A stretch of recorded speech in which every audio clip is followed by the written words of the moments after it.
Selamat siang semua. Perkenalkan, saya Fitria Syahaan, host seminar online hari ini, Senin 10 Agustus 2020. Terima kasih kepada teman-teman yang bersabar stay di grup hingga sekarang. Mudah-mudahan stay hingga seminar online ini berakhir. Dengan mengharapkan rahmat Tuhan Yang Maha Esa, seminar online menjaga persatuan Indonesia melalui persaudaraan lintas agama yang diselenggarakan oleh Dua Lelaki Channel, saya buka dengan resmi. Berikut saya sampaikan alur seminar online Dua Laki Channel ini. Yang pertama nanti ada perkenalan narasumber oleh moderator, lalu nanti ada yang menyanyikan lagu Indonesia Raya. Yang ketiga nanti ada sesi pertanyaan yang disampaikan moderator ke narasumber, dan yang terakhir ada sesi pertanyaan disampaikan peserta kepada narasumber. Baik, acara ini diselenggarakan oleh Dua Laki Channel, sebuah channel YouTube yang memberikan edukasi kepada masyarakat Indonesia dengan inovasi berbeda dan mengedepankan milenial. Dua Laki Channel berharap bahwa nantinya masyarakat dapat mencontoh hal-hal baik yang telah disampaikan oleh narasumber. Seminar online ini akan diisi oleh para pembicara yang sudah paham dan mengerti dalam bidangnya masing-masing. Seminar ini juga akan dipandu oleh dua moderator, yaitu Karis Blessing Siregar dari Unsut dan Usia Paranginangin dari STII Medan. Sebelum seminar online ini dimulai, Saudari Gloria Riandini dari USU akan menyanyikan secara solo lagu Indonesia Raya. Dipersilakan.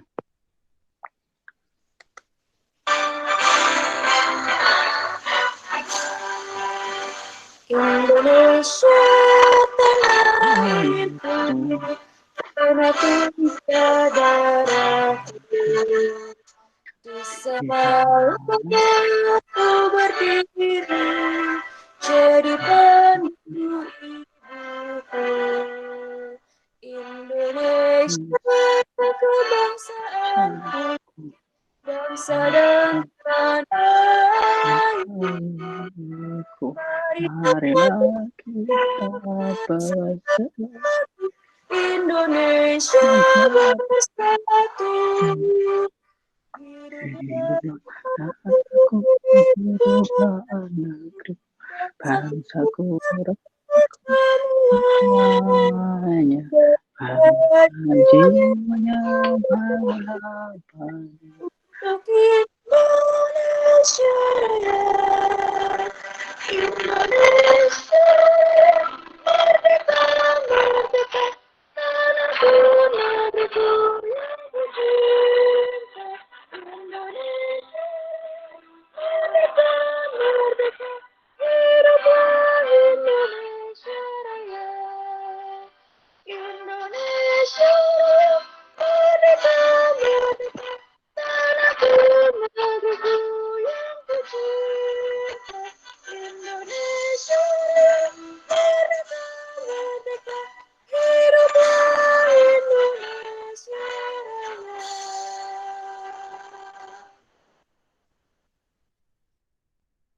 Baik, terima kasih Saudari Gloria Riandini. Selanjutnya saya persilakan kepada moderator untuk memandu acara berikutnya.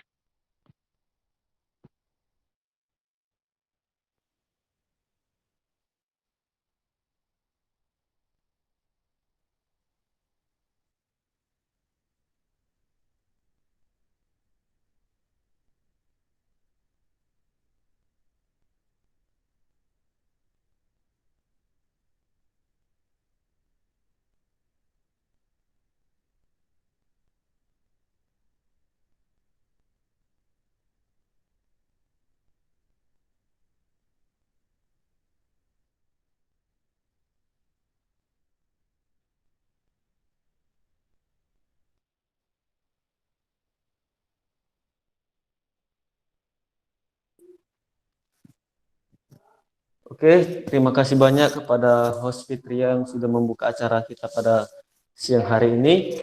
Dan terima kasih banyak kepada Gloria Riandini yang sudah menyanyikan Indonesia Raya.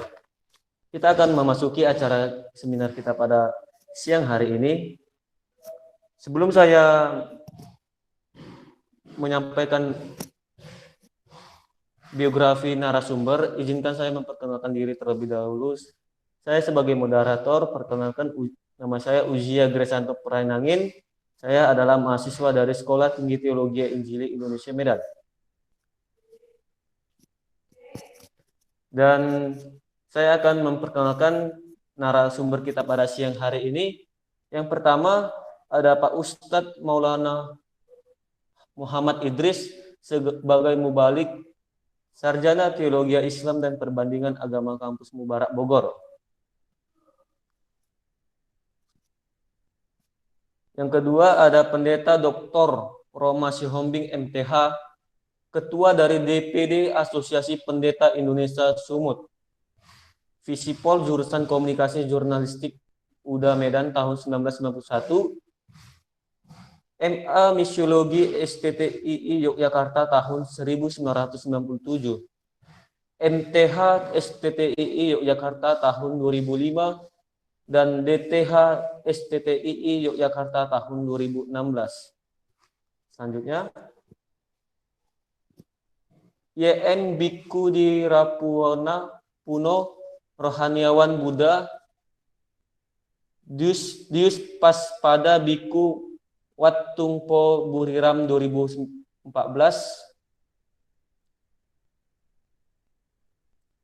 Next. RP Emmanuel Soni Wibusono, Pastor Kampus di bidang Kampus Ministry Universitas Katolik Santo Thomas Medan. S1 Sekolah Tinggi Filsafat Teologi, Sarjana Sastra Widya Sasana Malang 2005. S2 Sekolah Tinggi Filsafat Teologi, Magister Humaniora Widya Sasana Malang 2008. Menjadi imam di Malang 23 Oktober 2008 dan Secondo Sisilo bidang interregius Universitas Gregoriana Roma Italia tahun 2016 sampai 2018. Kita akan memulai acara kita pada siang hari ini. Saya akan serahkan kepada moderator selanjutnya, Karis Blessing Siregar.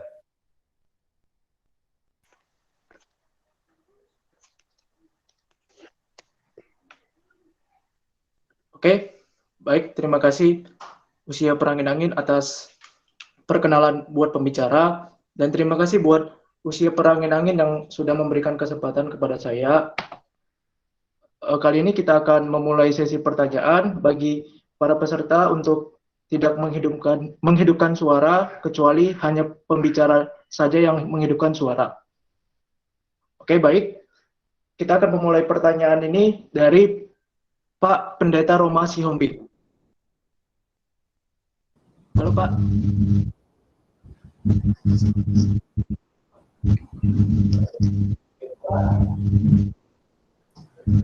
Halo Pak.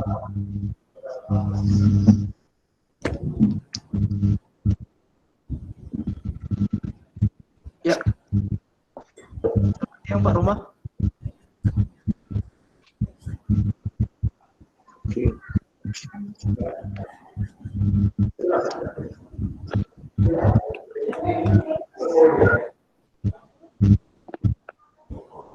Ya, halo Pak Roma, selamat siang. Oh ya, baik. Silakan ulangi dulu, Bless. Iya Pak, halo Pak, selamat siang. Iya, selamat siang. Ya, baik Pak. Pertanyaan yang pertama adalah bagaimana ajaran Kristen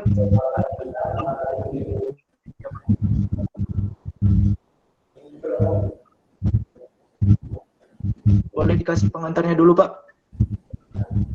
Ulangi, sorry Bless, agak sedikit berisik. Boleh diulang? Mohon maaf Pak Muhammad Idris, tolong bisa mematikan suaranya. Pak Muhammad Idris. Oke, baik Pak. Ajaran Kristen dalam menjaga persatuan Indonesia, Pak. Oke, baik. Terima kasih Saudara Blessing. Dan tentu saja ini merupakan kesempatan yang sangat indah, sangat baik untuk kita boleh berdiskusi. Dan tadi sudah disebutkan para narasumber. Izinkan saya kembali menyapa para narasumber. Tadi sudah disebut Bapak Ustadz Maulana Muhammad Idris, Bapak RP Emmanuel Soni Wibisono Ordo Karmel, Bapak Yang Mulia Biku Dira Uno. Terima kasih kesempatan yang sangat baik untuk saya bisa memberikan sedikit eksistensi tentang menjaga persatuan Indonesia melalui persaudaraan lintas agama. Bahwa kita pahami persatuan itu merupakan sebuah investasi yang sangat mahal untuk bangsa kita. Ini sedikit berbicara tentang sejarah ke belakang bahwa Indonesia itu dijajah 350 tahun. Kenapa sampai begitu lama kita berada dalam penjajahan? Tentu saja mungkin karena kesiapan kita untuk merdeka juga belum, tetapi yang paling utama pada saat itu bahwa ada politik divide et impera, suatu politik memecah belah. Dan akhirnya sampai Indonesia boleh merasakan persatuan yang kokoh, kita bisa merdeka. Nah, untuk memberitahu bahwa persatuan itu sesuatu yang sangat penting. Dan ini memungkinkan saja bila adanya sebuah persaudaraan yang real, yang nyata di antara umat beragama. Secara kekristenan bahwa persatuan itu sesuatu yang sangat penting. Bukan sekedar basa-basi, tetapi memang kita memahami kami dari komunitas Kristen adalah bagian daripada bangsa ini. Ada komunitas atau agama-agama lain. Tentu saja ini adalah bagian dan yang harus dirajut sebuah persatuan untuk mengokohkan bangsa kita menjalani kehidupan bernegara yang baik ke depan. Di dalam kekristenan, persatuan itu menjadi sesuatu yang absolut. Sebab dengan tercerai berainya umat atau tercerai berainya daripada anggota masyarakat, tercerai berainya daripada anak-anak bangsa, itu akan memberikan risiko yang mahal sekali. Itu sebabnya dalam konteks pikiran Alkitab, persatuan itu sangat-sangat dibutuhkan. Dan itu hanya terajut ketika ada sebuah persaudaraan. Dan persaudaraan yang dimaksud tentu saja persaudaraan yang real. Tidak sekedar kata-kata kamus atau perkataan-perkataan lip service. Itu sebabnya saya kira sebagai umat Kristen bahwa persaudaraan itu harus dirajut dengan semua pihak, semua stakeholder, dan kepada semua agama-agama, kepada tokoh-tokoh. Karena kita ada di dalam bingkai kesatuan negara Republik Indonesia. Satu negara yang, atau suatu bangsa yang dimana kita ada lahir dan berkarya dan bahkan juga yang memungkinkan untuk ke depan juga akhirnya kalau Tuhan memanggil kita juga mati di bangsa ini untuk memberitahu bahwa bangsa ini terlalu mahal untuk kita. Itu sebabnya kita perlu mengikat sebuah persaudaraan di antara umat dengan cara bagaimana kita menonjolkan pengajaran moral yang begitu kaya sehingga kita sebagai umat bisa memahami satu dengan yang lain, sehingga tumbuh kesadaran adanya ikatan persaudaraan, baik di dalam perkataan, baik di dalam dialog, mungkin juga kehidupan sehari-hari. Jadi kami dari umat Kristen sangat konsen di dalam Alkitab, menganggap persaudaraan itu adalah sebuah hal yang sangat penting dan niscaya untuk kita raih, karena memang kita ada di dalam rajutan Negara Kesatuan Republik Indonesia. Saya kira itu saja dulu penghantar Blaise. Oke, baik Pak Roma, terima kasih atas jawabannya. Pertanyaan untuk Pak Romo Immanuel. Halo Pak, selamat siang. Selamat siang. Iya Pak, pertanyaannya sama tapi menurut ajaran agama Katolik Pak, bagaimana menjaga persatuan Indonesia menurut agama Katolik Pak? Baik, terima kasih. Selamat siang kepada semua pembicara yang hadir pada saat ini. Terima kasih Karis, kesempatan diberikan kepada saya. Gereja Katolik dalam membina persatuan, terutama untuk konteks negara kita Indonesia, kembali lagi kepada perintah kitab suci, terutama yang diajarkan oleh Rasul Paulus ketika ia menulis surat kepada umat di Roma demikian. Hendaknya kamu sehati sepikir dalam hidupmu bersama, janganlah kamu memikirkan perkara-perkara yang tinggi, tetapi arahkanlah dirimu kepada perkara-perkara yang sederhana. Janganlah menganggap dirimu pandai. Dalam konteks ini, kita bisa membina hidup bersaudara bersama hanya dengan mereka yang punya kehendak baik. Dari berbagai agama, suku, kepercayaan yang punya kehendak baik. Tak mungkin kita bisa membina sebuah persatuan dengan mereka yang sejak awal tidak punya kehendak yang baik. Hati nuraninya tumpul. Maka Gereja Katolik mengajak, ayo kita yang berbeda tetapi memiliki kehendak yang baik, membina persatuan bersama. Terutama Gereja Katolik punya salah satu dokumen hasil Konsili Vatikan kedua tahun 65, dalam dokumen Gaudium et Spes nomor 26, dikatakan demikian, Roh Allah yang dengan penyelenggaraannya yang mengagumkan, mengarahkan peredaran zaman dan membaharui muka bumi, hadir di tengah perkembangan itu. Roh Allah itu bukan milik satu agama saja, tapi Roh Allah itu tidak terikat ruang, waktu, agama, suku, dia bergerak bebas dan masuk ke dalam diri setiap manusia bebas tanpa melihat apa agamanya. Tentu kita mengenal Roh Allah itu dengan sebutan yang berbeda-beda sesuai dengan agama kita masing-masing. Maka ada juga dokumen dari Gereja Katolik Nostra Aetate itu berbicara tentang hubungan Gereja Katolik dengan agama-agama bukan Kristiani. Gereja Katolik mengatakan demikian, bahwa ia tidak menolak apapun yang benar dan suci di dalam agama-agama itu. Entah itu Islam, Buddha, Hindu, bahkan kepercayaan. Ada sesuatu yang benar, ada sesuatu yang suci. Apa yang benar dan suci tak lain tak bukan adalah soal kemanusiaan, menjaga hak asasi manusia, melindungi yang tertindas, dan sebagainya. Maka untuk membina persatuan Indonesia, mereka yang punya kehendak baik ini harus bergandengan tangan bersama-sama. Demikian penjelasan saya, Karis. Makasih.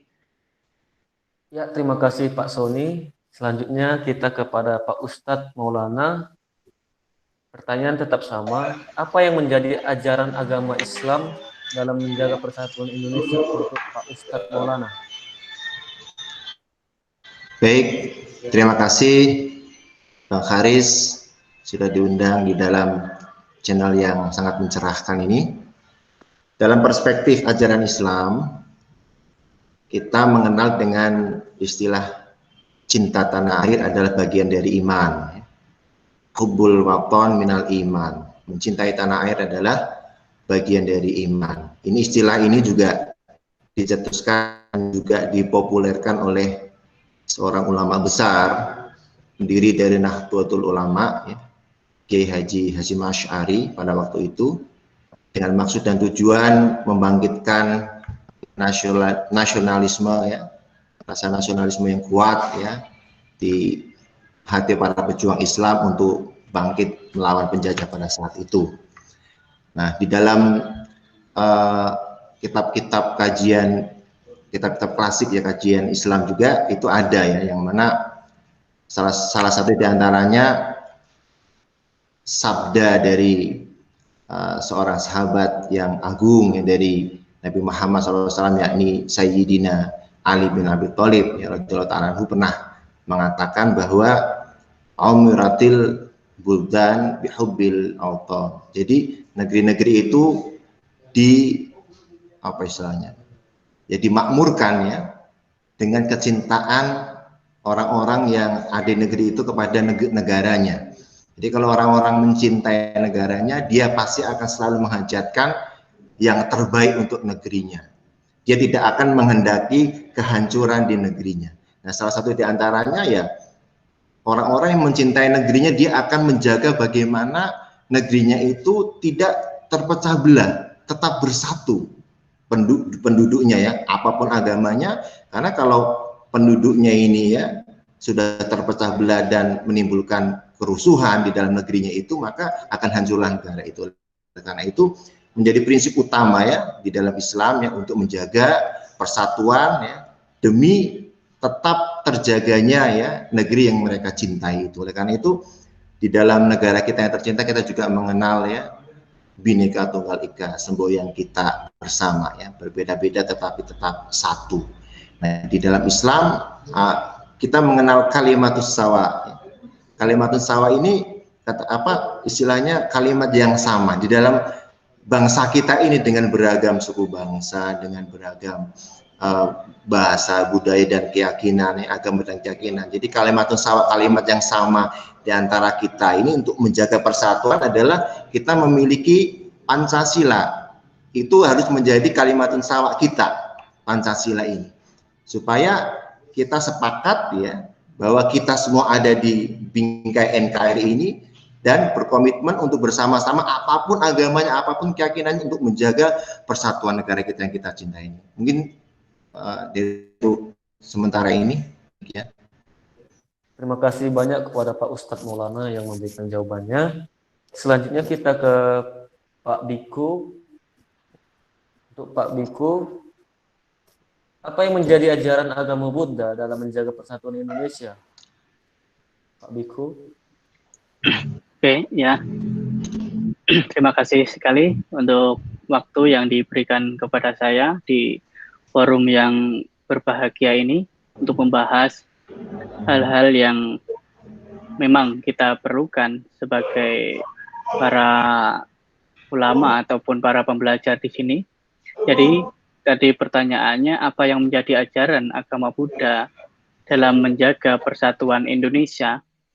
Ya, di dalam agama Buddha sendiri untuk membina dan memupuk sikap hidup berukun, Sang Buddha menganjurkan di sini terdapat 6 hal yang bertujuan agar kita saling mengingat, saling mencintai, saling menghormati, saling menolong, saling menghindari percekcokan yang akan menunjukkan kerukunan, persatuan, dan kesatuan.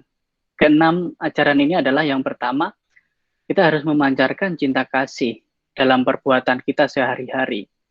Ya, cinta kasih, maka kedamaian, keharmonisan, dan kerukunan dan persatuan akan terwujud. Kemudian yang kedua, menggunakan cinta kasih dalam setiap ucapan berbicara dengan etika yang baik, tak menyebabkan isu atau gosip atau fitnah di dalam bersosialisasi ataupun hidup bermasyarakat. Kemudian yang ketiga, di situ adalah kita selalu mengarahkan pikiran pada hal yang bajik, yang baik, sama sekali tidak menginginkan orang lain celaka, ataupun kepercayaan agama orang lain itu rendah, mencelakakan mereka dengan kita berpikir mungkin merasa benar sendiri, ataupun keyakinan kita yang benar sendiri. Kemudian yang keempat, menerima hasil yang baik, kebahagiaan, berusaha tidak serakah, dan membagikan kebahagiaan tersebut pada orang lain dan rasa kepedulian sosial.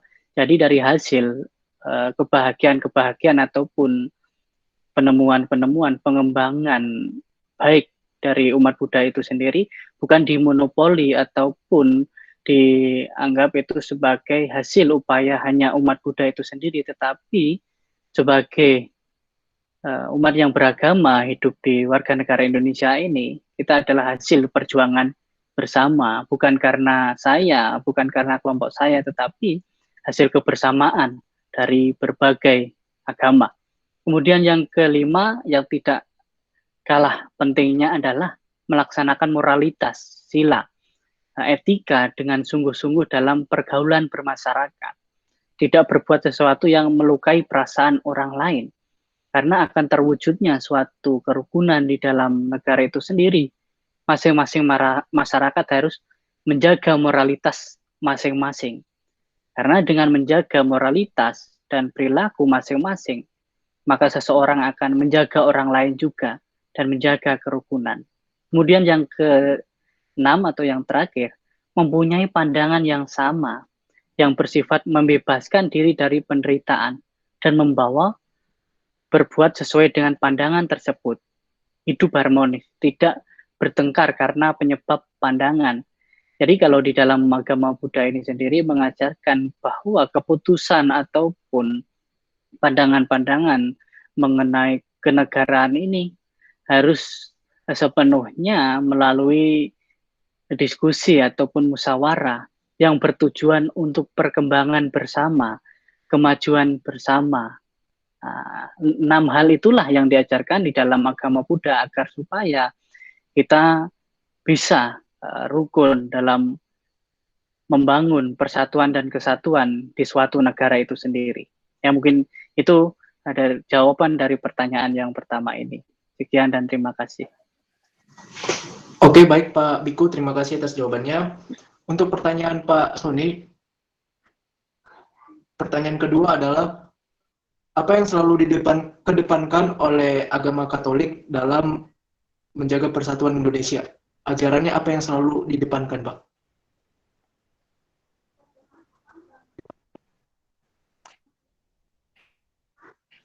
Baik, terima kasih. Gereja Katolik telah berusaha mengembangkan bahwa kebebasan itu adalah hal yang mutlak. Terutama di dalam Pancasila, dalam pengawalannya betul bebas. Contoh, dalam beribadah, dalam mencintai sesama, di dalam membangun sebuah komunitas, itu harus mengalami bidang sosial. Maka yang dikedepankan oleh Gereja Katolik dalam menjaga persatuan Indonesia adalah mendukung tetap tegaknya Pancasila sebagai way of life. Way of life itu cara hidup kita yang merangkum seluruh keunikan yang terjadi di Indonesia, entah itu agama, entah itu budaya. Lalu Paus Yohanes Paulus II dalam ajarannya di dalam Gaudium et Spes, terang untuk bangsa-bangsa, itu menjelaskan demikian, bahwa kegiatan dan kehadiran Roh Allah itu tidak hanya mempengaruhi orang per orang, melainkan juga mempengaruhi masyarakat dan sejarah, terutama sejarah bangsa-bangsa, kebudayaan yang ada di dalamnya, agama-agama. Maka sesungguhnya Roh itu berada asal-muasal di dalam setiap cita-cita dan usaha luhur yang bermanfaat bagi umat manusia. Maka dengan demikian boleh simpulkan bahwa peran Gereja Katolik adalah terus bergandengan tangan bersama dengan setiap orang di muka bumi ini.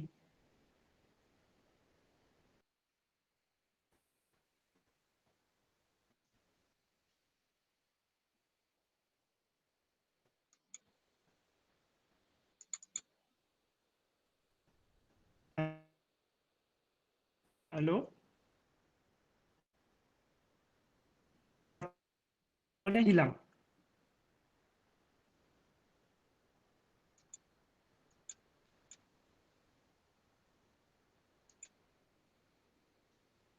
Oh.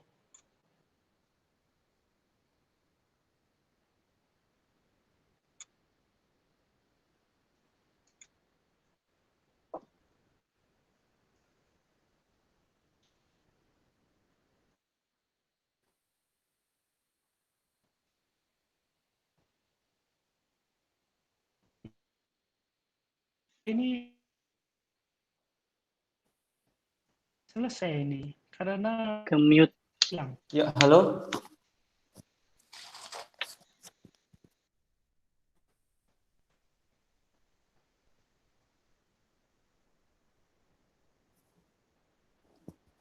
Ya, terima kasih banyak kepada Pak Sony Wibisono. Selanjutnya, saya akan mempertanyakan untuk Bapak Ustadz Maulana, apa yang selalu dikedepankan agama Islam dalam menjaga persatuan Indonesia? Baik, terima kasih Mbak Huzia. Di dalam Islam kita mengenal 3 konsep atau 3 bentuk persaudaraan. Ya, ini akan kita lakukan ya untuk tadi ya mengedepankan menjaga persatuan Indonesia. Jadi ketika persaudaraan itu yang pertama adalah ukhuwah Islamiyah. Itu adalah persaudaraan ya di antara sesama umat Islam. Yang kedua, kita juga mengenal bentuk persaudaraan yang kedua adalah ukhuwah basariyah. Ukhuwah basariyah ini adalah persaudaraan antara sesama umat manusia. Dan yang ketiga, kita mengenal di dalam Islam itu bentuk yang ketiga adalah ukhuwah wataniyah atau persaudaraan antar sesama anak bangsa. Nah, ketiga bentuk persaudaraan ini sangat penting, ketiga-tiganya penting ya. Ukhuwah Islamiyah tentunya sangat penting ya di internal umat Islam supaya tidak terjadi perpecahan, supaya tidak terjadi permusuhan di dalam internal umat Islam itu persaudaraan secara internal itu harus dijaga. Nah, kemudian ukhuwah basariyah, bersaudara dengan sesama umat manusia, apapun backgroundnya, agama, keyakinannya, ras, suku, bahasanya, itu tetap harus dijaga dengan baik persaudaraan dengan mereka. Teringat sebuah sabda dari Sayyidina Ali radhiyallahu ta'ala anhu, beliau mengatakan, dia yang bukan saudaramu dalam iman adalah saudaramu dalam kemanusiaan. Artinya ya, selama mereka ini masih manusia, persaudaraan ini harus tetap dijalin, harus tetap dijaga dan dirawat. Yang ketiga inilah yang menjadi hal yang penting untuk menjaga persatuan bangsa, yaitu ukhuwah wataniyah, yaitu persaudaraan antar sesama anak bangsa. Tadi juga sudah diungkapkan di awal ya oleh Pak Pendeta Roma ya. Kita lahir di sini, kita hidup di sini, nenek moyang kita juga dari negara yang kita cintai ini ya. Kita wajib untuk menjaga persaudaraan antar anak bangsa ini untuk menjaga keutuhan dan persatuan negara kita yang kita cintai ini. Supaya kita tidak kena politik divide et impera tadi, dipecah belah itu. Apapun agamanya, keyakinannya, suku bahasanya, rasnya, selama kita masih satu bangsa Indonesia, kita harus menjaga ya, hidup guyup rukun, menjaga persatuan kita ini, ya, apapun resikonya kita harus jaga bersama. Karena inilah negara yang kita cintai, inilah tanah air ya, yang kalau di dalam Islam menjadi bagian dari keimanan kita orang-orang Islam. Mungkin itu dulu ya. Ya, Oke, terima baik. kasih banyak. Baik Pak Idris, makasih Pak untuk jawabannya. Mohon maaf tadi sinyal saya terganggu. Untuk Pak Pendeta Roma, sama pertanyaannya Pak, tapi menurut ajaran agama Kristen, apa yang selalu didepankan dalam agama Kristen?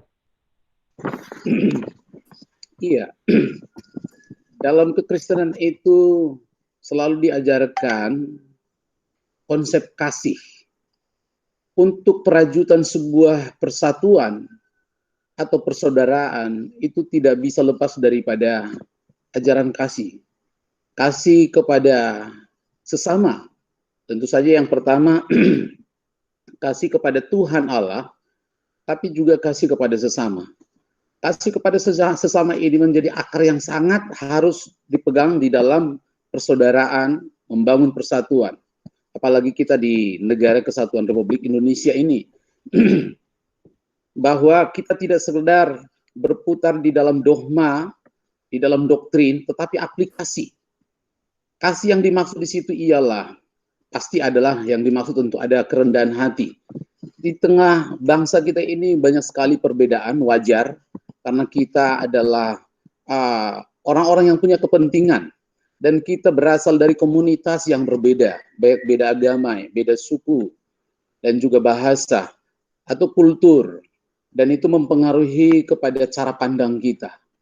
Nah, di dalam perbedaan ini, ajaran daripada kekristenan itu terangkum kembali di dalam ikatan kasih untuk boleh saling mendahulukan orang lain, atau menganggap orang lain lebih utama daripada diri sendiri.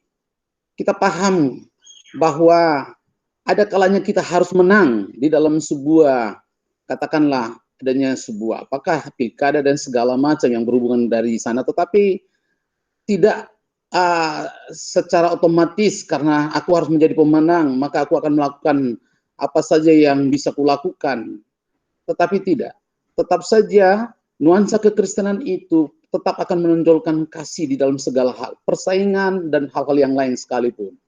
Nah, kembali kepada persatuan.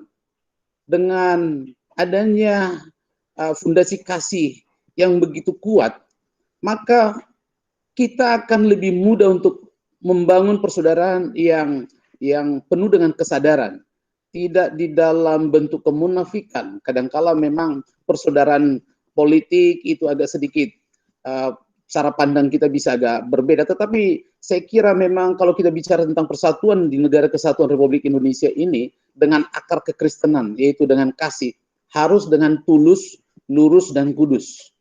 Pikiran kita memang, niat kita dan kesadaran kita untuk membangun bangsa ini harus didasarkan kepada kebenaran yang sesungguhnya.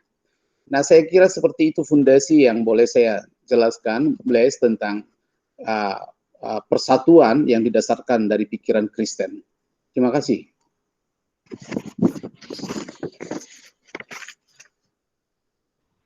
Oke, baik Pak Roma Siombing, terima kasih atas jawabannya.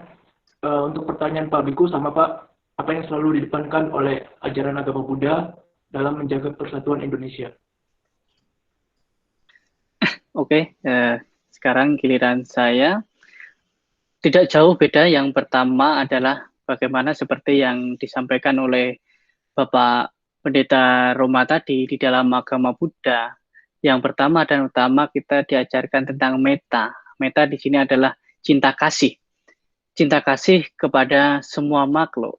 Bahkan di dalam bisa dikatakan doa yang utama di dalam agama Buddha adalah Sabesata Bhavantu Sukhitata. Bahwa semoga semua makhluk turut berbahagia, jadi membahagiakan, menjaga agar semua dan seluruh makhluk, ya kita berada di Indonesia, seluruh makhluk yang berada di Indonesia, bukan hanya mungkin yang mencintai kita, yang seagama dengan kita, yang baik dengan kita, tetapi di dalam ajaran Buddha itu sendiri, kepada siapapun, mungkin mereka yang membencimu, mereka yang menyakitimu, mereka yang mungkin berusaha untuk mencelakai kita, tetapi untuk memajukan suatu bangsa atau negara itu sendiri, kita dibutuhkan cinta kasih kepada semua makhluk. Maka di situ dijelaskan bahwa kebencian tidak akan pernah berakhir bila dibalas dengan kebencian, tetapi kebencian hanya akan berakhir bila dibalas dengan cinta kasih. Jadi di dalam memajukan atau utama ajaran Buddha itu sendiri, walaupun dalam kondisi mungkin yang sulit ataupun ada penyerangan ataupun ada orang yang ingin menghancurkan atau mencelakai kita tidak dianjurkan sama sekali menggunakan cara-cara yang berhubungan dengan membuat orang lain atau makhluk lain menderita, apalagi peperangan, apalagi membunuh makhluk lainnya atau membunuh orang lainnya. Ini yang harus dilakukan oleh umat Buddha itu sendiri, dan itu diwajibkan. Bahkan aturan utama bagi umat Buddha itu sendiri adalah 5 sila. Ya, ini 5 sila di sini bukan sila seperti sila ketuhanan Yang Maha Esa, bukan, tetapi 5 sila di sini yang pertama adalah bertekad berusaha untuk tidak menyakiti ataupun membunuh makhluk hidup. Nah, ini harus cinta kasih yang menjadi awal dan menjadi satu penumpang utama. Yang kedua, tidak mencuri. Yang ketiga, tidak berzina atau berbuat asusila. Yang keempat, tidak berbohong atau berkata-kata kasar atau menipu yang hanya tujuan untuk kepentingan pribadi.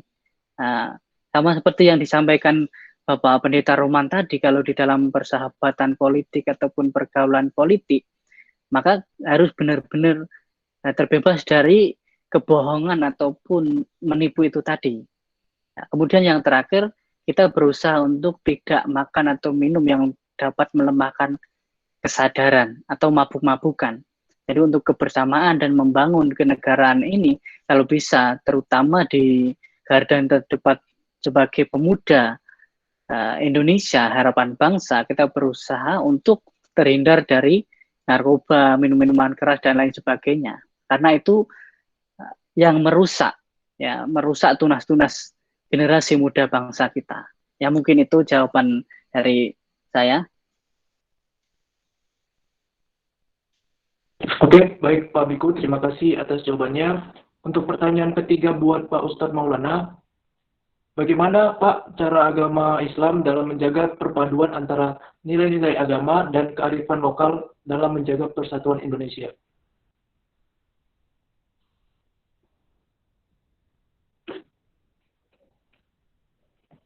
Halo Pak.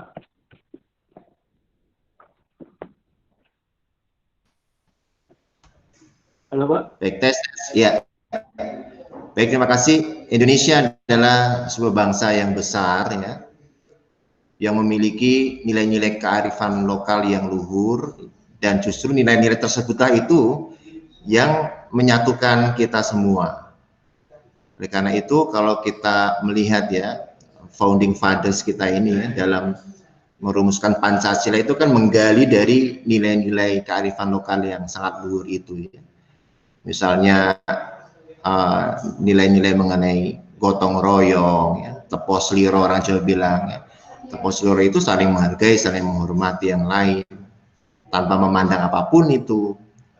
Kemudian nilai-nilai seperti ya menghormati dan menghargai yang lebih tua, sesepuh-sesepuh kita ya. Nilai-nilai mengutamakan kejujuran dan lain sebagainya. Ini nilai-nilai yang menurut saya kebaikan yang universal yang juga ada di setiap agama. Jadi menurut saya nilai-nilai luhur dari bangsa kita ya, kearifan lokal itu ya memang harus kita rawat, kita jaga, karena nilai-nilai itulah justru yang merekan kita semua, yang menyatukan kita semua. Kita ingat ya, kalau Bhinneka Tunggal Ika itu kan dari kitab Sutasoma ya, yang dikarang oleh Empu Tantular ya, di abad ke-14. Ini kan juga nilai-nilai kearifan lokal yang dijadikan menjadi semboyan negara kita ya. Artinya ya kita itu tidak boleh mengabaikan itu, kita harus rawat itu, kita harus jaga itu ya, karena ternyata nilai-nilai kearifan lokal kita itu merupakan juga banyak juga terdapat di dalam ajaran-ajaran agama kita semua. Jadi di dalam Islam ya tidak ada permasalahan dengan hal itu ya, kita harus menjaga, merawat hal itu ya, karena itulah sebetulnya merekatkan bangsa kita yang sangat beragam ini, yang sangat ya keberagaman yang luar biasa ini direkatkan dengan salah satu di antaranya dengan nilai-nilai kearifan lokal itu, yang itulah yang menjadi kekayaan dari bangsa kita ini. Ini dulu yang bisa saya sampaikan. Oke, Pak Ustadz, terima kasih atas jawabannya. Untuk pertanyaan bagi Pak Sony sama Pak, tapi menurut ajaran agama Katolik. Baik, terima kasih Karis. Tahun 62 sampai 65 terjadi Konsili Vatikan kedua di Vatikan. Dulu sebelum tahun 65 itu, Gereja Katolik di berbagai dunia kalau ibadat menggunakan bahasa Latin sebagai bahasa asli gereja. Tetapi nampaknya Roh Kudus itu bergerak untuk menjadikan bahwa kearifan lokal itu harus dipertimbangkan sebagai sesuatu yang membangun gereja. Maka setelah periode 65, seluruh tata cara ibadat Katolik menggunakan bahasa lokal. Kalau di sini bahasa Indonesia, bahkan di daerah-daerah sudah menggunakan bahasa-bahasa daerah. Mengapa itu terjadi? Karena setiap budaya, setiap tradisi dipercaya oleh Gereja Katolik membawa sesuatu pencerahan, sesuatu yang baik, sesuatu yang mulia. Maka, kembali lagi pada pertanyaan, perpaduan antara nilai-nilai agama dan kearifan lokal, Gereja Katolik selalu mencoba membuka diri pada sesuatu yang baru. Terutama kalau kita hidup di NKRI, ada begitu banyak budaya tradisi kita yang justru itu menjadi materi utama untuk mempererat kita sebagai umat beragama.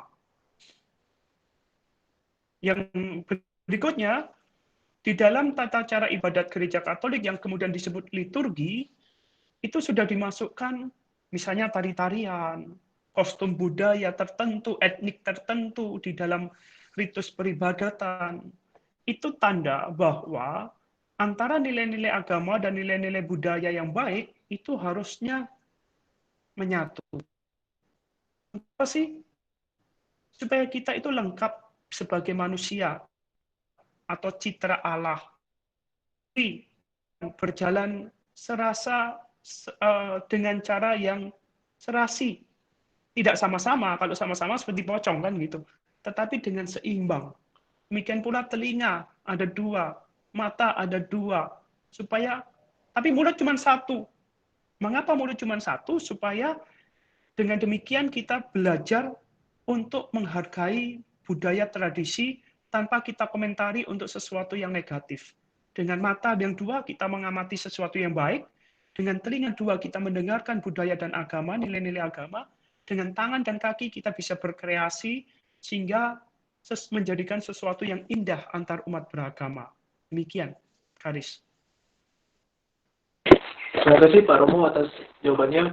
Untuk pertanyaan buat Pak Roma sama Pak, bagaimana Pak menjaga perpaduan menurut agama Kristen?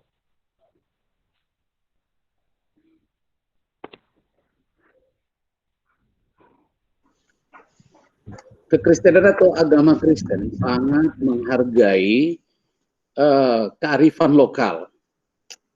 Dan gereja selalu hadir untuk memperkaya kearifan lokal itu supaya dilakukan secara efektif dan tentu saja supaya juga selektif. Nah, kalau kita ambil contoh tentang kegotong royongan, baik yang ada di desa ya atau di tempat yang lain. Ini bagian daripada kearifan lokal yang ditunjukkan oleh lokal itu sendiri. Gereja tampil dan hadir. Bagaimana memperkaya kegotong royongan itu bisa berdampak kepada kehidupan bermasyarakat, kepada dampak kepada perekonomian, ya, sehingga tidak sekedar kumpul-kumpul, tetapi dia memberi nilai ekonomi yang bisa membangun daripada warga itu sendiri. Dan kehadiran daripada gereja atau kekristenan di dalam kearifan lokal itu juga nyata di dalam tradisi-tradisi yang ditampilkan oleh warga, ya, katakanlah dalam hal adat istiadat. Kekristenan itu hadir dan memberikan support yang baik supaya tradisi itu juga akan memberikan sumbangsih kepada hubungan kekeluargaan yang semakin baik, kultur yang semakin meningkat dan semakin maksimal. Ya tentu saja memang di dalam hal ini gereja atau kekristenan hadir memberikan seleksi ya supaya kearifan lokal itu tidak bertabrakan dengan kepercayaan iman. Jangan sampai bernuansa kepada terjebak kepada penyembahan berhala dan hal-hal yang lain yang dilarang oleh gereja atau Alkitab. Nah, tetapi juga kearifan lokal yang berhubungan tentang persaudaraan itu gereja hadir memaksimalkan ya, karena memang kita paham bahwa kearifan lokal itu banyak yang bisa diadopsi menjadi kekayaan juga di dalam hal praktek agama. Dan kita paham bahwa dengan masuknya dari kearifan lokal ini, gereja bisa membangun warga yang semakin baik dan menghadirkan mereka di dalam nilai-nilai kepercayaan. Katakanlah bagaimana mereka nanti menjadi seorang warga jemaat yang baik. Dan kita berharap bahwa, dan ini yang kita praktekkan, bahwa kearifan lokal itu tidak dibenturkan ya, atau tidak dipersalahkan oleh gereja, kecuali hal yang sangat menonjol kepada hal yang bertentangan dengan doktrin Alkitab. Nah, jadi kita sangat concern, saya kira kekristenan ini sangat concern kepada nilai-nilai kearifan yang ada, itu diadopsi untuk memberikan nuansa persaudaraan yang semakin baik. Hubungan warga dengan gereja, gereja dan warga, warga dengan warga, dan termasuk juga kepada warga tidak sekedar karena warga gereja, tetapi warga di luar gereja atau katakanlah di luar umat lain, kita juga membangun kearifan lokal ini, mengikat tali persaudaraan yang semakin baik. Saya kira itu, Blaise. Oke, baik Pak Roma. Kembali ke pertanyaan Pak Biku. Sama Pak pertanyaannya, tetapi menurut ajaran agama Buddha bagaimana Pak? Oke, ya. Jadi dari pertanyaan ini, bagaimana cara agama Buddha menjaga perpaduan antara nilai agama dan kearifan lokal dalam menjaga persatuan Indonesia. Ya, kalau dalam hal ini, sejak Buddha sendiri masih ada, sejak zaman di mana pendiri agama Buddha itu ada, beliau menyampaikan kepada para muridnya, wahai para muridku, ajarkanlah Dhamma itu dengan kepercayaan setempat, dengan budaya setempat, tradisi setempat, bahasa setempat. Jadi intinya di sini agama Buddha mampu dan bisa berkembang dimanapun tanpa bertentangan atau bertabrakan dengan bahasa ataupun tradisi setempat. Yang terpenting di sini adalah tidak melanggar dari nilai-nilai etika, moralitas atau kebenaran itu sendiri.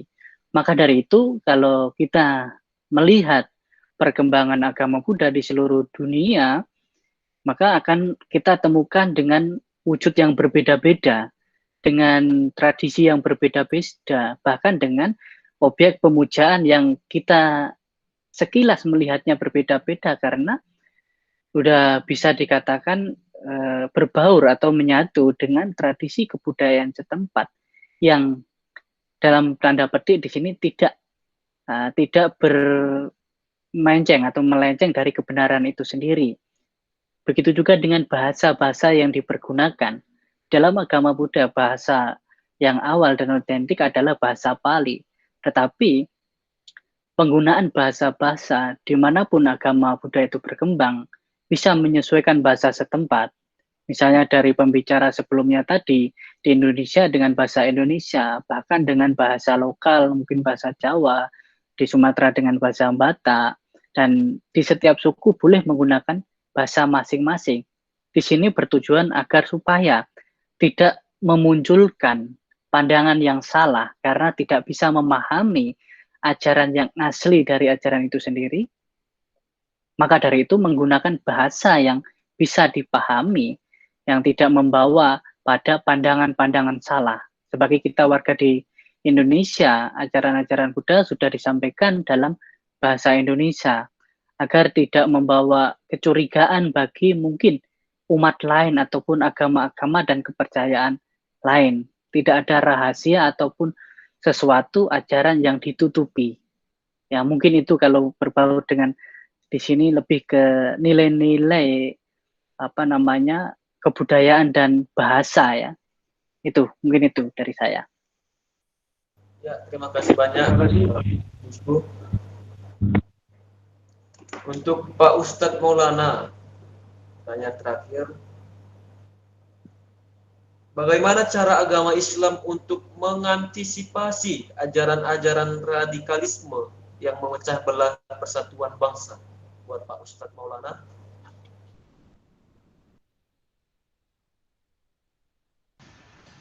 Oke, baik. Islam adalah agama yang mengajarkan untuk menebarkan cinta dan kasih sayang.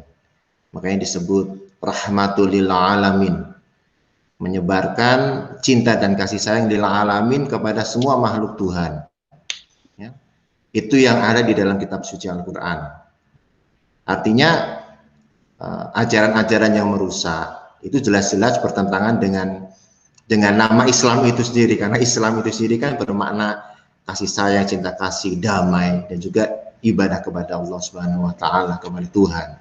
Itu ajaran-ajaran yang merusak, radikal, yang ekstrim ya, ajaran teroris ya, itu bertentangan dengan ajaran Islam, dan saya yakin bertentangan dengan ajaran agama manapun.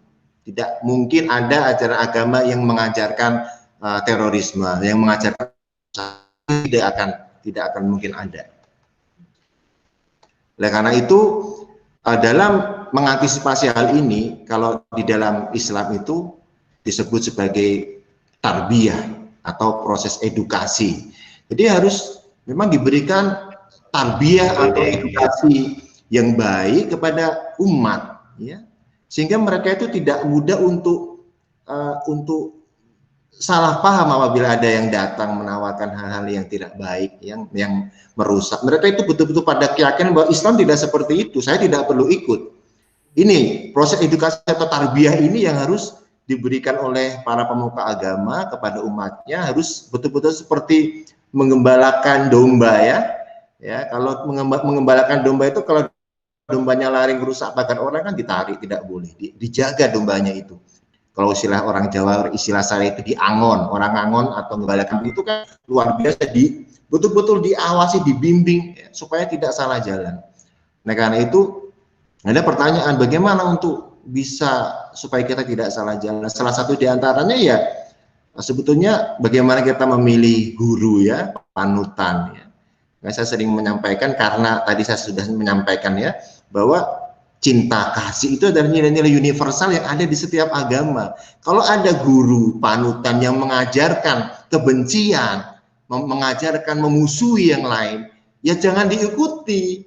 Kan simpel saja. Jangan diikuti. Loh, sudah tahu mengajarkan kebencian, permusuhan, kok diikuti. Nah, ini yang nanti akibatnya dia akan salah jalan. Nah, karena itu, ya, jadi masing-masing pemuka agama memiliki tanggung jawab untuk mengembalakan dombanya dengan baik. Betul-betul diawasi, dilihat, terutama generasi muda ini, mereka butuh pendampingan yang ekstra. Karena mereka itu masih, psikologi mereka itu sedang mencari mana yang baik. Hal-hal yang aneh kadang-kadang mereka ikuti. Ya, tugas kita semua untuk mengembalakan domba-domba kita dengan baik. Mungkin itu, ya, Haris. Terima kasih. Oke, baik Pak. Terima kasih atas jawabannya. Untuk Pak Biku, bagaimana Pak cara agama Buddha mengantisipasi ajaran-ajaran radikalisme Pak untuk memecah belah bangsa?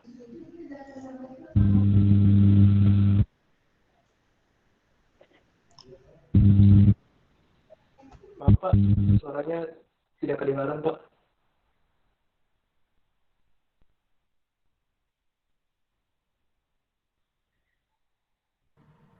Oke. Di dalam ajaran Buddha ini sendiri, memang ajaran radikal dan mungkin pandangan-pandangan yang keliru ini sudah ada, ya, sejak 2600 tahun yang lalu, di mana ajaran-ajaran Buddha itu masih disampaikan langsung oleh Sang Buddha itu sendiri. Di sini ada beberapa ayat yang diajarkan oleh Sang Buddha langsung. Pertama adalah di dalam Dhammapada, mereka tidak tahu bahwa dalam pertikaian mereka akan hancur dan musnah. Tetapi mereka yang melihat dan menyadari hal ini akan damai dan tentram. Di dunia ini, kebencian belum pernah berakhir jika dibalas dengan membenci. Tetapi kebencian akan berakhir kalau dibalas dengan cinta kasih. Ini adalah hukum kembali kegagalan. Jadi untuk menyikapi kaum-kaum bisa dikatakan radikal, ya, radikal di sini kan ada banyak macam, radikal dalam tindakan maupun dalam pemikiran. Memang pertama dan yang utama di sini adalah kita tidak menyalahkan ataupun tidak membuat orang-orang yang bersikap radikal itu menghancurkan ataupun justru menyerang mereka. Tetapi bagaimana sikap ajaran Buddha itu kita meluruskan pandangan-pandangan salah dari mereka itu sendiri. Jadi tidak ada istilahnya kita memusnahkan ataupun memerangi orang-orang yang radikal. Tetapi bagaimana kita bisa duduk bersama, meluruskan pandangan-pandangan yang salah, duduk bersama dengan berdiskusi, mungkin sambil ngopi, santai-santai seperti itu. Kalau di Indonesia kita tidak menyelesaikan masalah dengan argumen-argumen yang membawa kebencian ataupun permusuhan yang baru, karena bisa dikatakan radikal pemikiran ataupun radikal perilaku di sini bertindak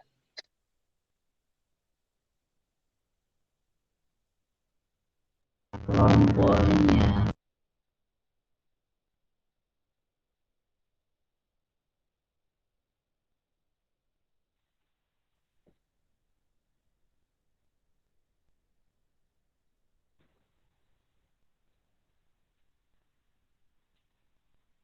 Maaf Pak, suaranya Pak.